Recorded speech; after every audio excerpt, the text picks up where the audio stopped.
Surah Nur chapter 24 verse 52. Surah Nur chapter 24 verse 54. On and on. Atiullah wa atiur Rasul. Obey Allah and obey the messenger.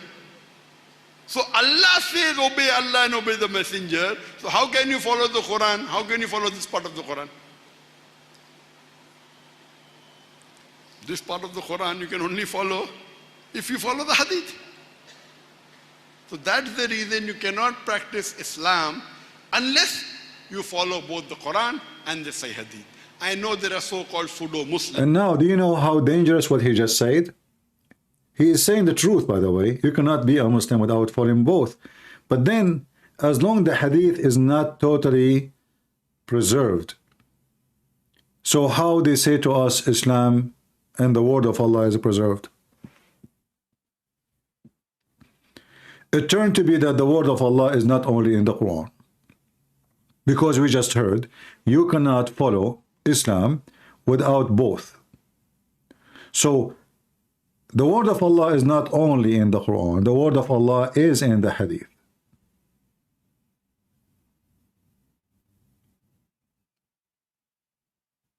And because the Muhammadan are ashamed of what their prophet said, they do their best to wash their hands of what Muhammad said. You will not see a Christian claiming that you don't accept what Jesus said. A Christian person cannot be called a Christian unless he accepts what Jesus said.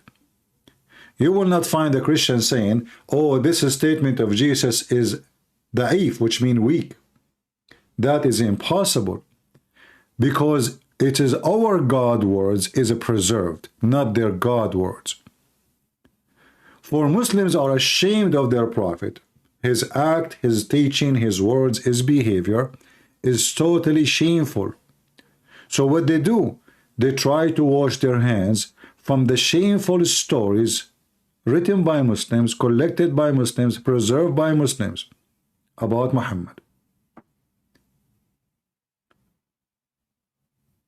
You know, when somebody have a book of history and history is shameful, what he do? To get rid of the history, he tried to delete the book. And this is why this guy, when he called me, he trying to escape from the embarrassment of his prophet history. One of the stories about Muhammad, that when his mother, she gave birth to him, a light came out from her vagina. And the light reached all the way to the palace of Damascus. But the Roman lived there, the Syrian lived there, the Greek lived there. Nobody, no historian ever saw a nuclear light coming from a vagina coming all the way to Syria. Not even the people of Mecca, they mention such a thing. So Muslim stories do not need evidence.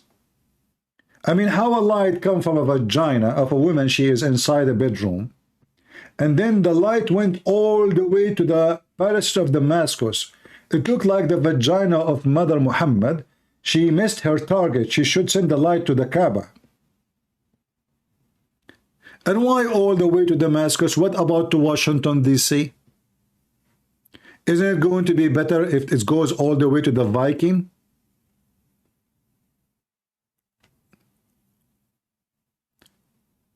Muslims, when they want, they speak of logic.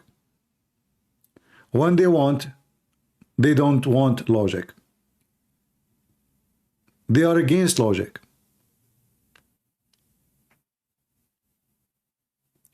Do we have any Muhammadan? Mayday, mayday.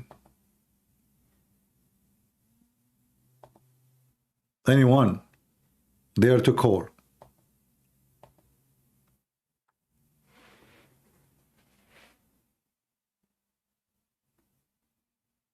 It is invisible light. Yeah. That's a good one. That looked like the light came from the vagina of Muhammad's mother is the same as the accomplishment of Joe Biden. Nobody can see. I saw today a video, a woman, I don't know who she's talking about how much accomplishment Joe Biden he did. She said he fought the inflation, jobs. I mean, she is talking about different country for sure. Go just right now to Walmart and tell me how much you spend just to buy little things. I mean, those people are mentally ill. I find, by the way, that Democrat, liberals, and Muslim, they share a lot of things. Both are coming from different galaxy.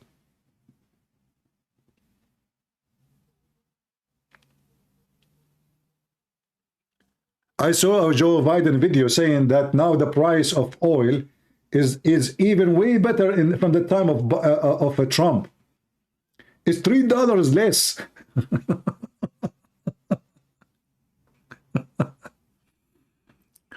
Oh boy.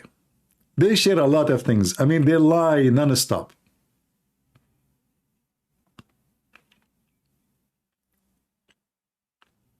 You know, actually, I saw a video about the light, as when we are talking about the light. You know those Muslim TV stations, they put in TV anything, and people, they believe in it. So when the Muslim Brotherhood, they took over the government in Egypt, the Muslim Brotherhood, they are terrorists, and they are the party of Erdogan. Suddenly the Muslim Brotherhood, they put in TV a program that there is an Egyptian Muslim scientist. He is a member of the Muslim Brotherhood. He discovered, or he created a stick. When you point this stick at a human being, is going to cure him from AIDS. A stick, brother. And he said that the American, the CIA, they contacted him. I'm trying to remember the name of the video. Hold on. Not only AIDS, this stick, he created the stick. It's a tool. It's a very amazing. If you have a kidney virus or anything, he just point the stick at you. That's it. You are done. The American, they offer him trillions of dollars, but he refused. He said, no way. No way, I'm a Muslim.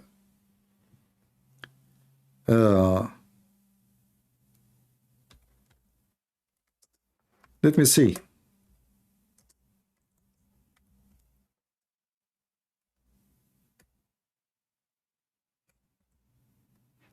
They put it in TV. The guy, they gave him a rank.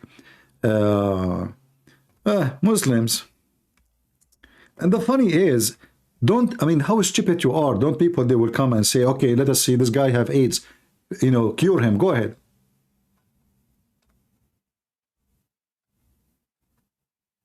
Anyone here from Egypt, you remember what I'm talking about? I'm trying to remember the name of the...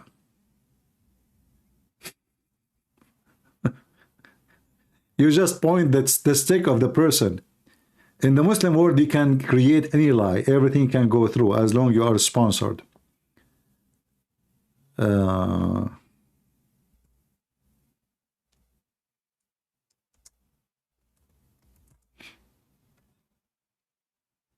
Here we go. I found it, guys.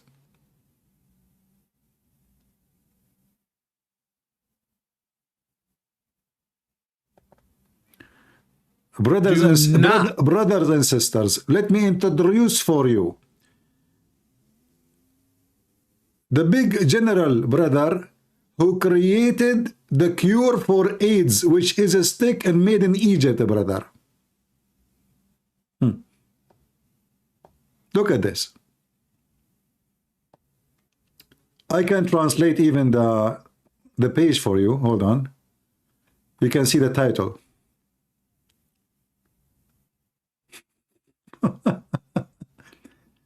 An interview, special interview with Liwa. Liwa is like a big colonel, you know, in the Egyptian army. Who the inverter, sorry, of the AIDS and hepatitis C treatment device. Yes, brother. And here is the interview, if you don't believe me. Muslim, they can do miracles. He created a device which is a stick. He point the stick at you and you will not have AIDS no more. لتقرير دلوقتي ردود أفعال كبيرة بعد نشر وسائل الإعلام عن قيام الهيئة الهندسية للقوات المسلحة بابتكار جهاز جديد يصدر موجات كهرومغناطيسية تقضي على فيروس سي نهائيا خلال 10 أيام دون إحداث أي أعراض جانبية. Brother, this is stick produce charismatic waves. It will kill the virus in 10 days. ويحقق نجاحا بنسبة تصل إلى 100%. المعلومات and the result of this stick is 100% successful. Not like 95%. No way. It is 100%. And this is official government. I mean, this is not a joke. And look at the device, brother. بسبب تلك الأمراض، ولكننا اليوم أمام معجزة علمية جديدة قدمتها القوات المسلحة، حيث استطاع اللواء طبيب إبراهيم This is not the device, by the way. The device is a stick. I don't know why they are even showing that, but عبد العاطي من اختراع جهاز يقتل الفيروسات المسببة لالتهاب الكبد الوبائي والإيدز لتصبح مصر أول دولة في العالم. This is the scientist who can, and this is the Muslim Brotherhood. And the Muslim, they were saying Allahu Akbar, and then it turned to be everything is just a scam. Government scam. Even their government, the Islamic government of the Muslim Brotherhood. And then there's million videos made laughing at this video. Interview, and he speak about how the American, they offer him a lot of money to come to America and to share the device with them. But he said, no, I will never do that. Over my dead body.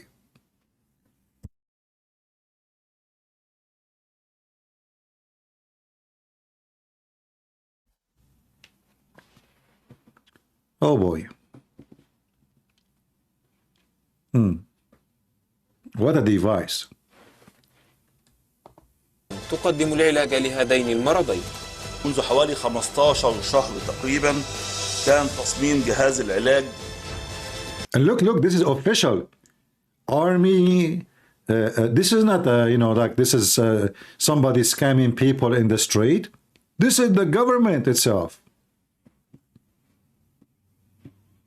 Do you have a stake we can get rid of Biden, please? I mean, as long as you can destroy AIDS, maybe you can help us and take Biden. Oh boy. Like we point the stick at Biden, and Biden he resign. Oh boy. News, interview, madness, success. Muslims, they were like amazed how they were able to do that. You point the stick and the AIDS goes away.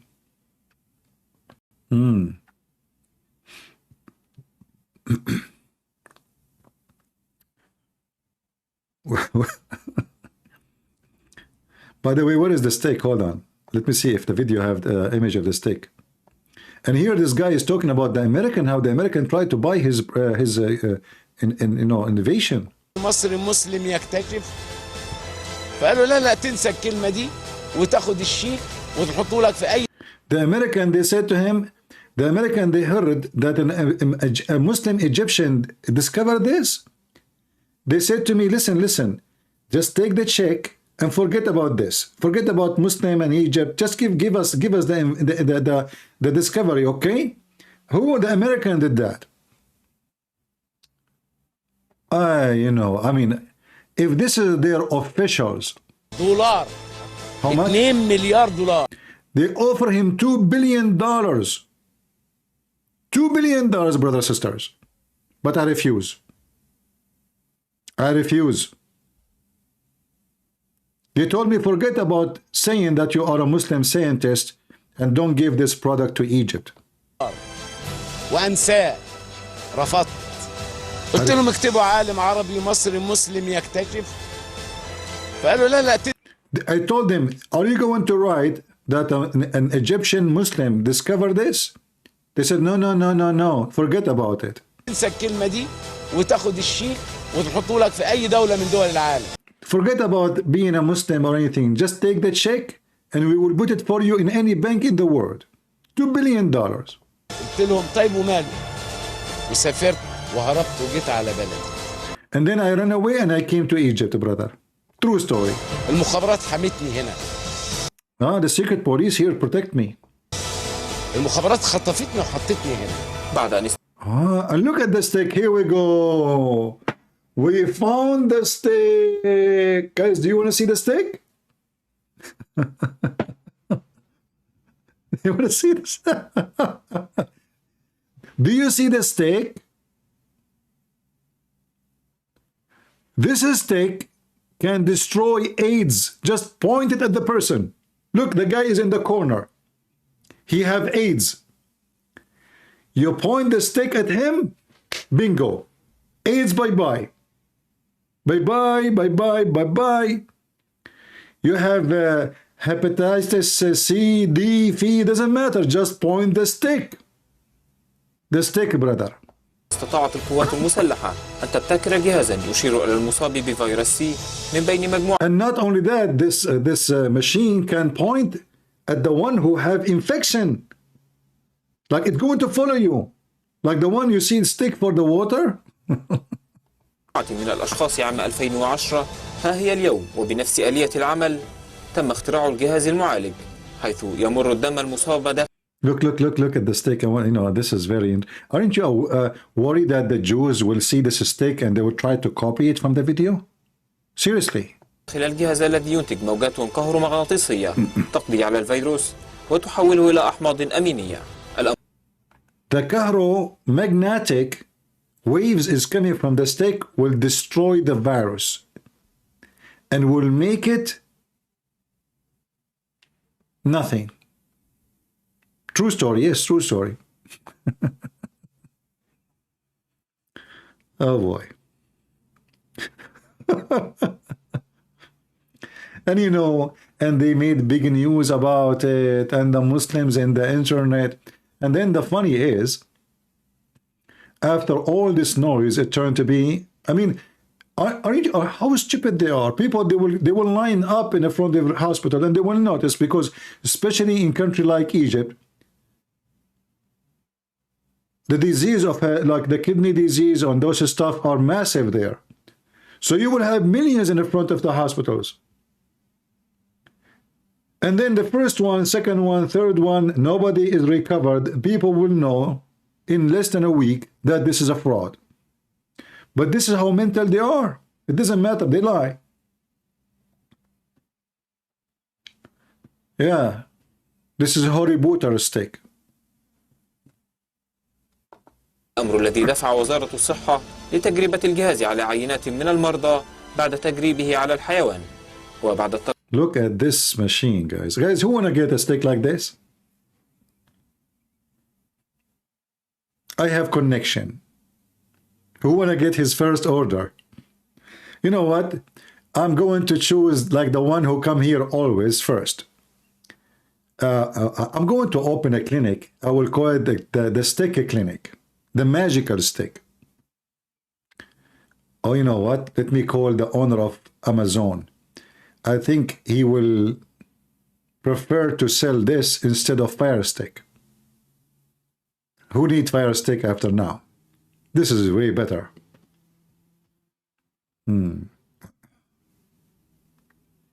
Exactly, they give people false hope for this is a false religion. And those are sheikhs. At that time, the government was controlled by the sheikhs, the Islamic sheikhs, not civilians, not normal people. This is the religious authority. Send it to you to Sweden? Oh, okay. How much you paying? We have to discuss this now.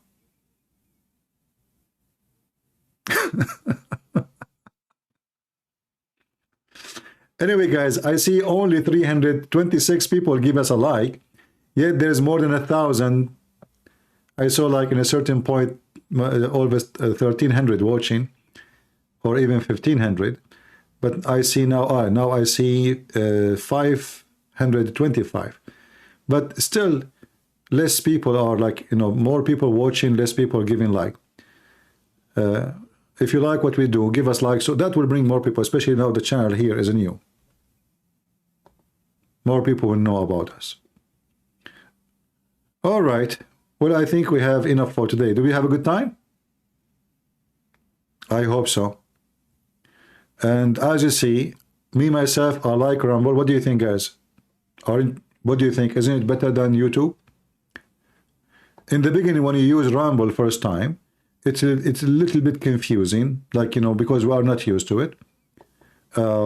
It's different way. But, you know, after you use it first time, second time, you will used to it. And here we will like it more. Here I will keep my video. I'm not going to be worried about, you know, the strikes and giving me, you know, a strike for any false reasons. I wish they are giving me strike for any real reason. Like, you know, if you are doing something wrong, I don't mind. The only wrong I am doing that I am a Christian prince. That's all.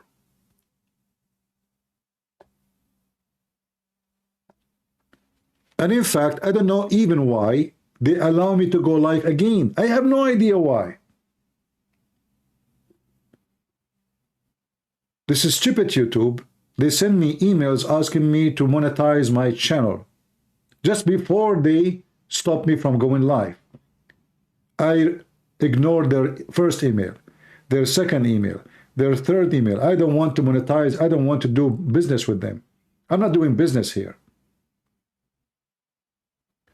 And then right away, because I ignore them requesting me to click, agree, click here, make money. Right away, they give me a strike for no reason.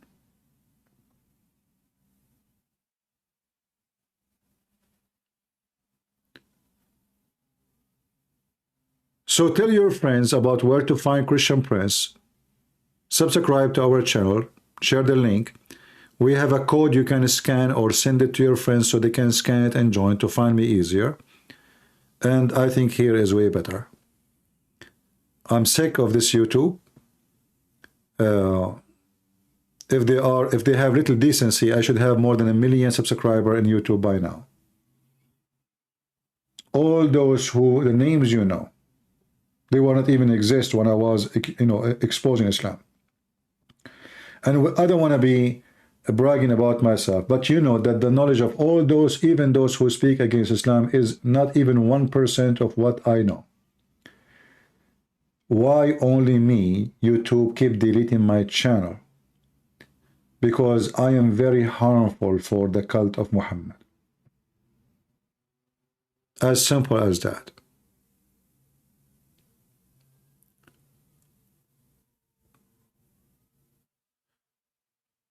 Yeah, here we can be free, thank God.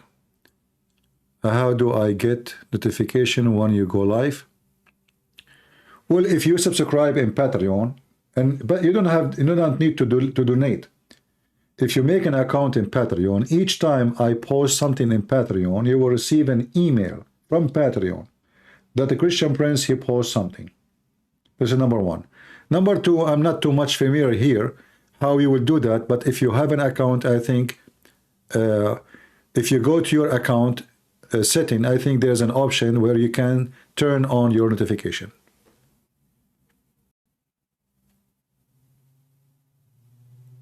All right.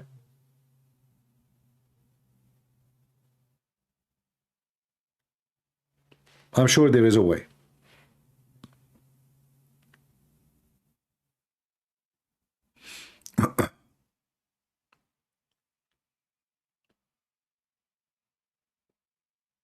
Let us do 12. I wish I can stay longer, but if you notice, I'm coughing. I don't know even why. I don't feel sick, but in the same time, I'm coughing. So actually, I mute the mic from time to time to cough because I don't want to bother you.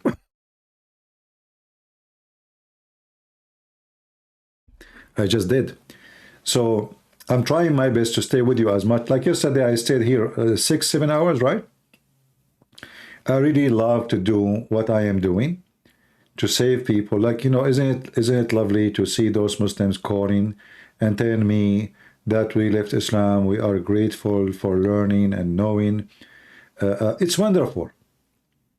Same time, I feel so happy that Christians today, they are not the same as yesterday. You know, this is a long time ago. I saw a comment in YouTube. A Muslim, he is saying to a Christian in the comment section, your God is a man, you worship a man. The Christian answered back saying, you worship a leg. And I was really surprised about this answer because I'm the one who taught this, but I thought that only few people learned that from me. I click at the account to see who is the one who mentioned this. You worship a leg, a shin. It is a kid is not even 10 years old. He have a video of himself playing, you know, music, etc. A kid.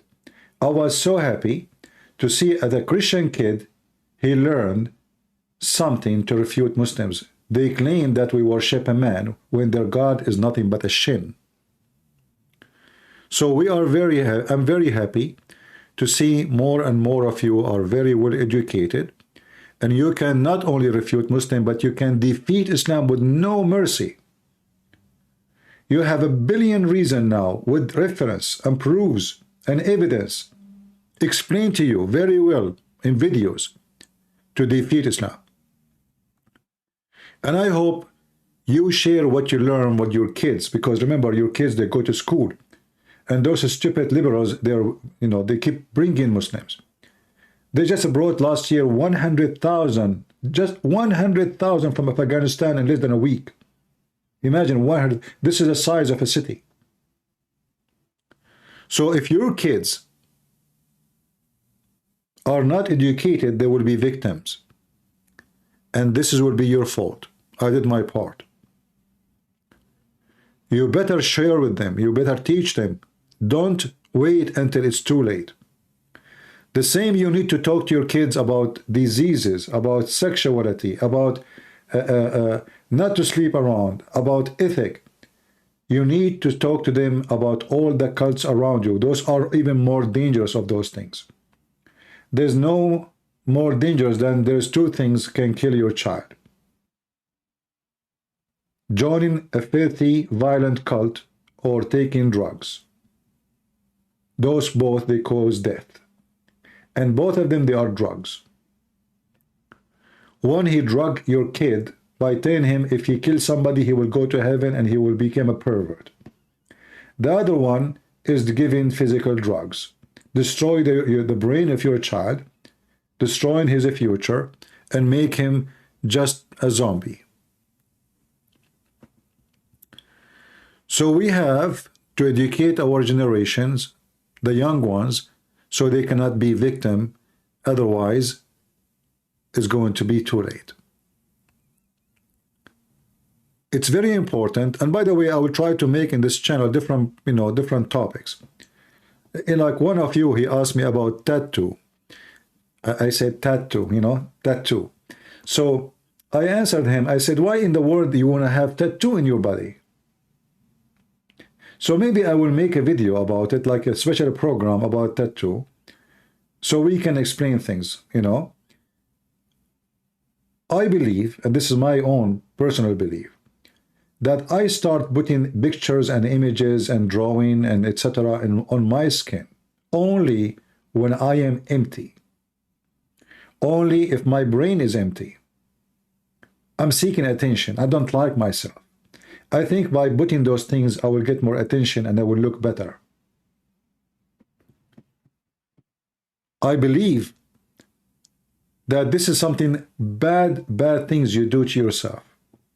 I don't know how many of you have such a thing in his body already, but I say to you that your body is a gift from God and you have no right to play with it, to change it, to do anything to it, to do any motivation. You have no right. Same time, it's not even right. And if one day you felt, oh, I wish I did not have it. You cannot even take it off. It doesn't look good. It doesn't make you look good. It doesn't make you look attractive. It doesn't make you look tough. If you think like those tattoos will make you look tough, you are mistaken. In the world we live in today, a little child with little tiny gun, he can take you down. It doesn't matter how many tattoos you have in your skin.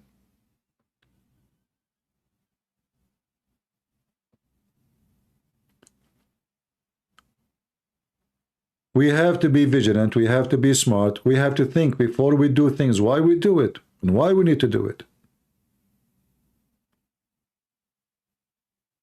What is the reason for us to do things?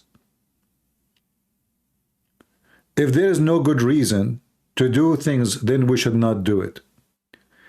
Is adding a tattoo will make my life better? Is it going to make me look smarter? Is it going to make me happier? The answer is no. Somebody saying, why have I never seen your face, CP? And why you need to see my face, Potato? What do you want to do with my face? Are you face addicted?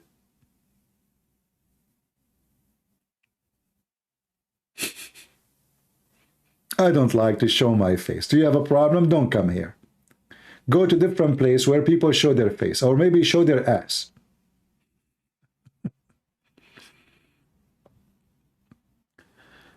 You know, I believe that tattoo is not necessarily and not needed, and you can be Christian without have tattoo about Christianity, my friend.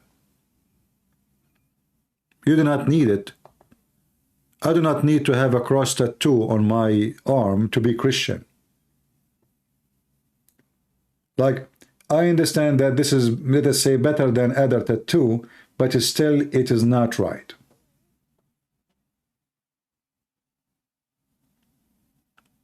Ask yourself, did Jesus say so, did so? Did Peter, did the disciple? No.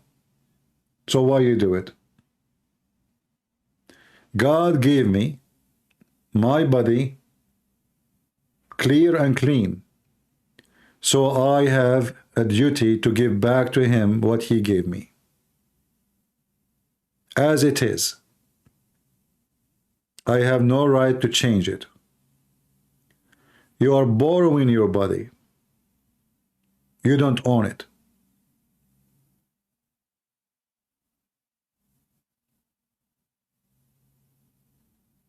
And then there is, you know, people, they put rings in their nose and ring in their lips and rings in their ears and rings. I understand if you are a female, you know, a female, she put an earring, etc. Okay, fine. But all those rings for what? It gave a very, very bad impression about the person. If I see a woman or a young woman, she have a ring in her nose, a ring in her eyebrows, a ring in her lips. What is that? What exactly you are trying to prove to me or to yourself? Are you proving to me or to yourself that you are smarter? I don't think so. It's not even comfortable. It even can cause diseases.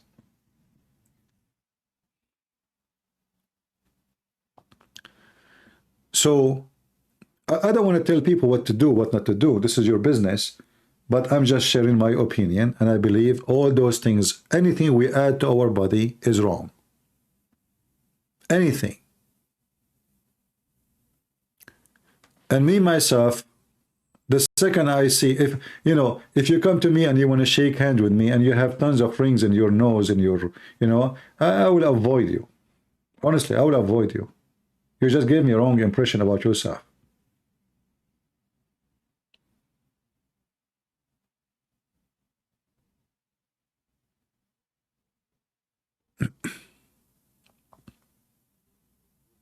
And again, this is against the teaching of God.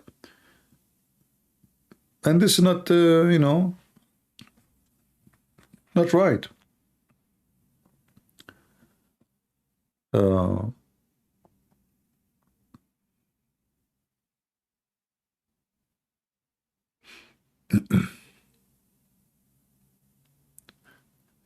And you know those things you cannot even fix them later. That's it. They are stuck in your.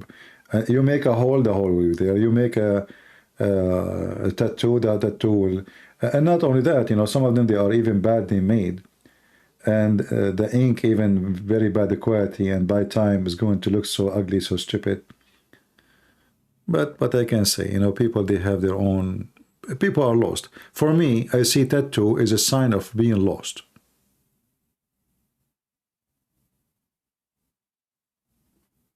This is how I see it.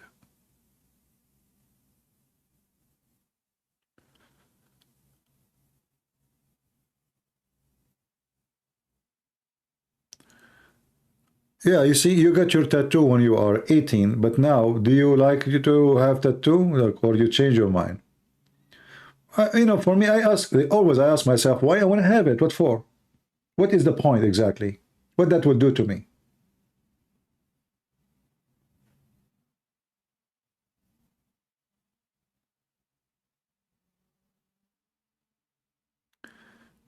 My ears once closed. Yeah, I mean, you see, if a female she have earring, that is very, you know, acceptable. For sure, I am not against that for a female. But I don't understand why even a male he want to put earring in his ear. I don't know why. Do you want to be pretty? I don't know what is that. See, the beauty of the man have nothing to do with look or accessories.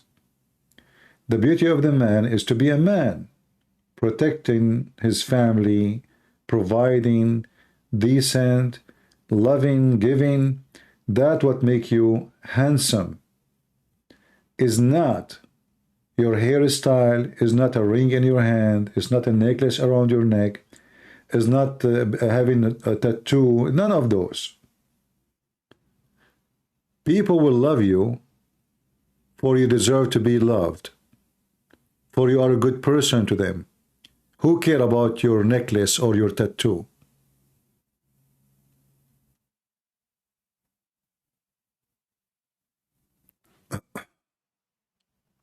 They get tattoo for attention, I understand, but okay, you get the attention for a week, 2 weeks, and then people, they don't look at your tattoo no more. What the point? You can't even take it out. That's it. You're stuck with it.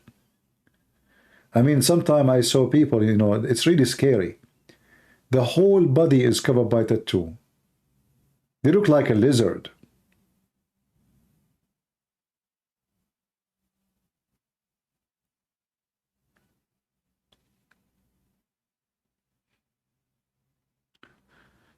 Imagine you marry a woman, and your wife now, she will go to bed with you. She take off her clothes, you see no skin, you see ink. All kind of colors. Octopus. I mean, you feel like you are entering the sea world or the zoo.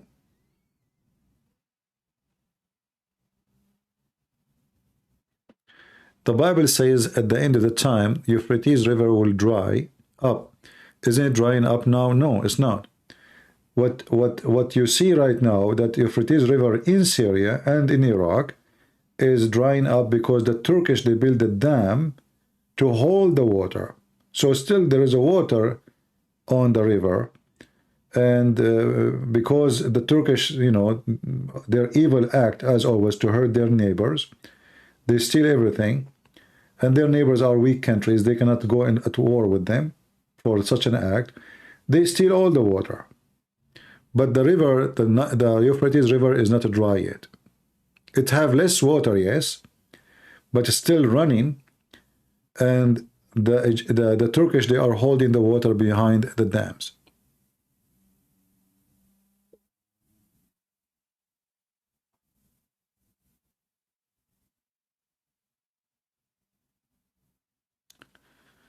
All right. All right, I want to say thank you guys for being here. And Zakir Naik said to you, thank you, as you see, or you know, he told you, if you don't follow Hadith, you're not a Muslim. And I hope next time, maybe tomorrow, if I could, we will go live on air again. Don't forget, please, to share the link with your friends. Tell everybody that we are in Ramble, and we are here enjoying our time, and we have a good time. So I hope I pray that tomorrow I will be able to come here again. And I pray that the Lord will keep you all in good health and wealth. Today is Sunday, so we pray that every day is going to be a day for the Lord in our life. For if we don't designate some time of our time to serve the Lord, our day doesn't count. And for me, I wish I can stay with you 24 hours if I could. But there is a limit for the body to handle. And we have to be careful about not to exceed that limit. So help me so we can help our generations, the younger generations, to stand firm, strong, knowledgeable, and nobody can deceive them. Neither liberals, neither Muslims, neither Jehovah's Witnesses, neither the Mormon, neither all kind of cults around us in this earth, trying to kidnap our children from us and trying to destroy our beloved society. God is good. So is Jesus. And see you soon again. Take care.